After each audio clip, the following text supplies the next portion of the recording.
자, 뭐 다들 아시겠지만은 일단 코스피 지수 수급부터 한번 좀 살펴보자고요. 코스피 지수 수급부터 보면은 아시겠지만 뭐 기관 같은 경우는 뭐 계속 팔았고, 그중에서도 연기금 같은 경우는 딱 하루 빼고 전부 다 매도하는 흐름을 보여줬죠. 4월 1 일부터 시작을 해서요. 자, 근데 이렇게 기관이 정말 주구장창 죽어라 매도하는 동안에도 매수한 기업이 있습니다. 자, 그건 바로 두산중공업인데요. 보시면 아시겠지만은 연기금부터 본다고 하면은 4월 1 일부터 해서 딱 하루 빼고, 코스피 시장에서의 수급하고는 완전히 반대죠.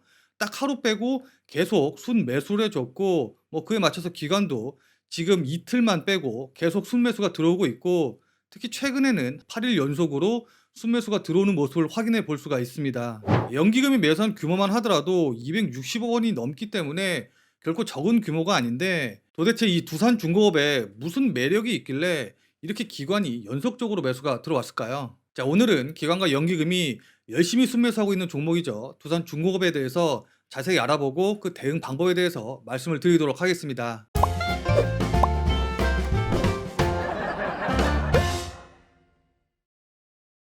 자, 일단 두산중공업 차트를 보면 아시겠지만은 지난 2008년이죠. 한 15만 1,000원 정도 최고점을 찍은 이후에 10년 넘게 정말 오랜 기간 동안 계속 지지부진한 모습을 보였습니다.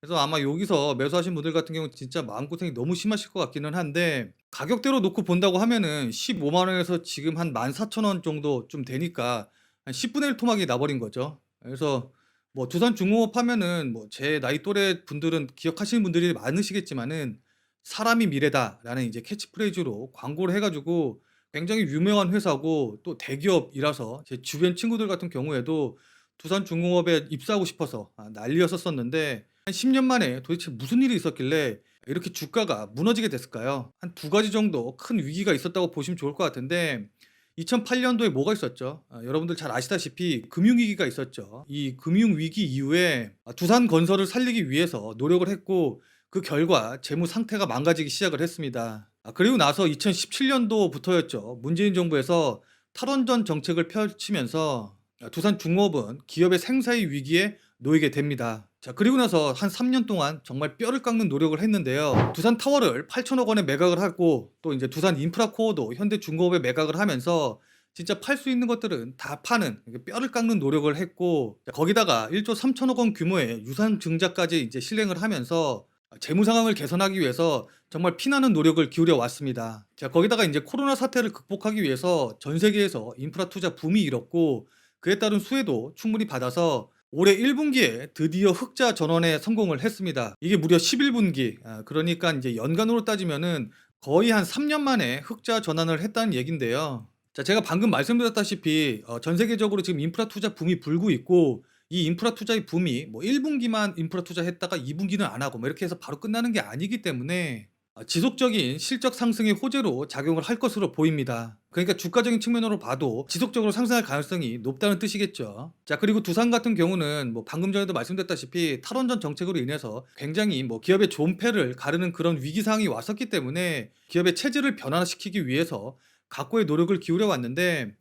수소 TF팀을 신설을 해서 수소 관련 기업으로서 변화를 꿈꾸고 있고, 또 창원 본사에 풍력 2 공장을 준공하는 등 이 해상 풍력 부분에서도 기업 차원에서의 그 역량을 집중하고 있기 때문에 이제는 친환경 기업으로서의 면모도 보이고 있는 것이죠. 자, 그러니까 지금 현재 주식시장 분위기 자체가 아무래도 이 친환경이라든가 ESG 뭐 요런 거에 쪼끔 더 밸류에이션을 높게 쳐주는 그런 분위기가 있다 보니까, 당연히 두산중공업 같은 경우도 이런 시장 분위기에 맞춰서 주가가 추가적으로 더 모멘텀을 받을 가능성이 있다고 보시면 좋을 것 같습니다. 자, 그러니까 좀 정리를 해 본다고 하면은 실적도 잘 나오고 있고, 거기다가 플러스로 친환경 기업이라는 이미지까지 갖고 있으니까는 기관이라든가 연기금의 매수가 이렇게 꾸준히, 그러니까 지속적으로 들어오고 있다, 이렇게 보시면 좋을 것 같아요. 뭐 이런 매력이라면 뭐 충분히 들어올 만하기도 하죠. 자, 거기다가 개인적으로 봤었을 때 이 문재인 정부에서 가장 정책적으로 차별화되는 포인트 중에 하나가 탈원전 정책이었지 않습니까?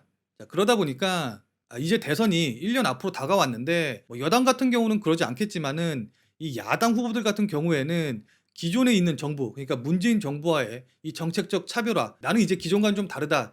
이런 부분을 부각을 시켜야 되기 때문에 아무래도 인제 이 탈원전이 아니라 친원전, 그러니까 원전과 관련된 친화 정책을 펼칠 가능성이 높다고 보고 있습니다. 뭐 상식적으로 생각해 봤을 때 당연한 수순이겠죠. 자, 그러다 보니까 원전의 대장주인 두산중공업 같은 경우에도 당연히 이런 대선과 관련된 정책의 수혜를 받을 가능성이 높고, 그렇게 된다고 하면 단기간에 주가의 급등을 일으킬 수 있는 요인으로도 작용을 할 수가 있겠죠. 자, 그럼 지금 보니까 호재는 좀 많은 것 같은데, 우리가 이제 제일 중요한 게 그럼 지금 자리에서 매수를 해도 되냐 아니면 좀 더 이따 사야 되냐, 지금 매수하긴 좀 늦은 것이냐, 뭐 이런 거 아니겠어요? 자, 그거는 좀 차트를 보면서 말씀을 좀 드리도록 할게요. 뭐 물론 두산중업 같은 경우 제가 말씀드렸다시피 호재가 일회성 호재가 아니고 지속적으로 상승 가능한 호재이기 때문에 장기적으로 본다고 하면 뭐 지금 가격에서도 충분히 매수가 가능할 겁니다. 자, 그러나 아무래도 조금이라도 더 싸게 사고 싶은 게 사람의 다 같은 마음 아니겠습니까? 그래서 이제 좀 기술적으로 분석을 해서 좀 봐야 될 것 같은데, 자, 일단 차트로 본다고 하면은 지난 11월 30일이었죠. 17,700원을 고점으로 찍고 이렇게 좀 오랜 기간 조정을 받으면서 컵앤핸들 패턴을 만들고 있는 것으로 보이고 있기 때문에, 뭐 지금 자리에서 매수가 들어간다고 하더라도 추가적으로 상승해서 조정받고 요런 식으로 상승할 것을 예상을 해 볼 수가 있을 것 같습니다. 그래서 뭐 개인적으로 봤었을 때 오늘 1 분기 흑자 전환을 계기로 해서 지금 한 2.5% 정도 오르고 있기는 하지만은, 뭐 지금 자리에서도 충분히 매수가 가능할 것 같고, 조금 더 기다리신다고 하면은 한 14,000원 자리 부근에서는 지지받는 거 확인하고 매수가 가능하실 것 같습니다. 그래서 만약에 지금 자리에서 매수를 한다고 하면은 직전 고점 자리죠. 한 17,500원 자리, 한 요 정도 자리를 1차 목표가로 잡고 대응을 하시면 될 것 같고, 요 자리를 만약에 1차 목표가로 잡는다고 하면은 지금 매수하신다고 하시더라도 한 22% 정도 수익 구간이기 때문에, 뭐 수익적인 측면에서 봤었을 때도 나쁘지 않은 자리다라고 보입니다. 그래서 이제 1차 목표가 부근에서 일부분 수익 실현하고 만약에 추가적으로 더 상승이 나온다고 하면은, 저는 개인적으로 한 24,000원 정도까지는 충분히 상승이 가능하다고 보고 있기 때문에 그 정도까지 들고 가시는 것도 나쁘시진 않을 것 같아요. 자, 그럼 매수 가격을 알려드렸으니까 손절 가격도 같이 좀 살펴봐야겠죠. 저는 만약에 여기서 이제 매수를 한다고 하면은 손절 자리는 좀 길게 보고 좀 장기적으로 대응을 할 것 같습니다. 그래서 이제 직전에 고점 라인, 그러니까 지지선과 저항선으로 작용을 했던 가격대가 한 12,400원 요 정도쯤 되기 때문에, 일부 휩소를 좀 고려해서 손절을 잡는다고 하면은 12,000원 이하로 내려간다고 하면은 그때는 이제 손절을 고려해야 될 것으로 보이고, 좀 손절 자리가 너무 길다, 조금 더 타이트하게 손절을 잡고 싶다라고 하신다고 하시면은 직전 저점 자리 부근인 13,000원 자리 정도를 손절 라인으로 잡고 대응하셔도 크게 무리는 없으실 것 같습니다. 그래서 나는 뭐 조금 더 안전하게 매매를 하고 싶다라고 하시는 분들은 한 14,000원에서 13,000원 정도 자리 부근에서 분할 매수로 접근하시는 것도 나쁘지는 않으신 선택이 될 것 같고요. 그런데 이제 뭐 문제는 13,000원까지 내려오지 않고 바로 올라갈 가능성도 있으니까 그거 잘 생각하셔서 대응을 하셔야 될 것 같네요. 자, 아무튼 오늘은 이렇게 두산중공업에 대해서 기관이 계속 매수하는 이유, 그다음에 대응 방법에 대해서 말씀을 좀 드렸습니다.